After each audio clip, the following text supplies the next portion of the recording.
A study has been done that yielded some incredible and heartbreaking and also enraging for me results. So what this study found was that, and we'll read about it in a second here, but to give you a summary up front, after the COVID-19 vaccine came out, the death rate gap between Republicans and Democrats widened significantly. So throughout much of the pandemic before the vaccine, it was pretty much the same, similar, a little bit different at different times, but for the most part, even. But then after the vaccine came out, it shot up for Republicans compared to Democrats. So the death rate was much higher for Republicans than Democrats. And we know why that is. Huge anti-vax sentiment from Republicans. So this type of rhetoric, these types of words being spoken matters, and it mattered, and it cost people's lives. So let's read from Mediaite here. A new study published this week by the National Bureau of Economic Research found the gap between Democrats and Republicans dying from COVID-19 increased significantly after the vaccines became widely available. The study was conducted by 3 Yale researchers. You can see their names there, and looked at excess deaths in Florida and Ohio broken down by party affiliation. Excess death refers to the number of COVID-19 fatalities during a given period of time that exceeded the number of deaths expected based on previous modeling. In 2018 and the early parts of 2020, excess death rates for Republicans and Democrats are similar and centered around 0. The researchers explained. Both groups experienced a similar large spike in excess deaths in the winter of 2020 and 2021. However, in the summer of 2021, after vaccines were widely available, the Republican excess death rate rose to nearly double that of Democrats, and this gap widened further in the winter of 2021.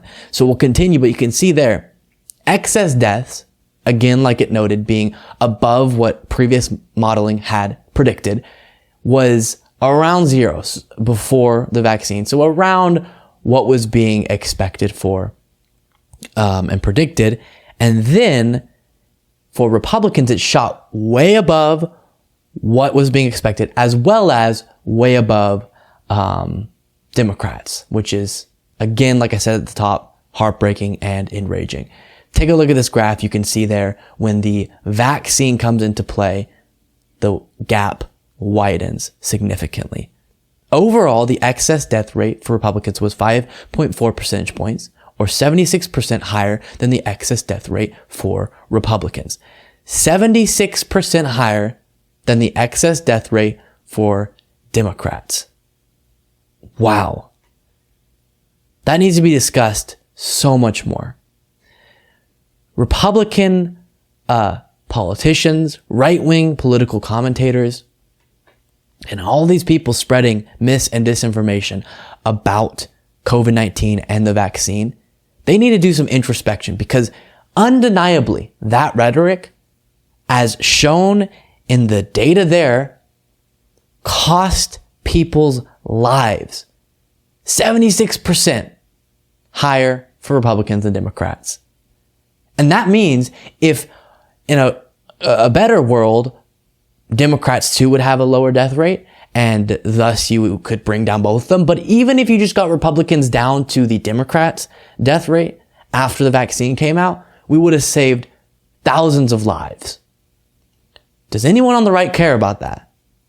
Please, please, please, please, please. I hope people hear this, because when it was happening, the left was screaming, stop, don't do this. We could do what other countries are doing and unite as a country around this. We don't have to make this a huge divisive issue, but it became one. For some reason, being anti-vax became the most popular and profitable thing on the right. And thus all these people had their lives ended, and people around them significantly destroyed because of losing someone that they didn't have to lose if people weren't spreading this misinformation. And as I alluded to, other countries that did it better than us, this was a uniter. Wow, a crisis that we can all unite around. This isn't political. Let's do what we can do to save one another's lives. That's not how we saw it. It became a huge thing. We still hear today people using it, the response of the pandemic from certain government individuals and institutions as a rallying cry for why you should be Republican, because we wouldn't have done anything It's incredible. It's wild. And now we have research showing that it got people killed.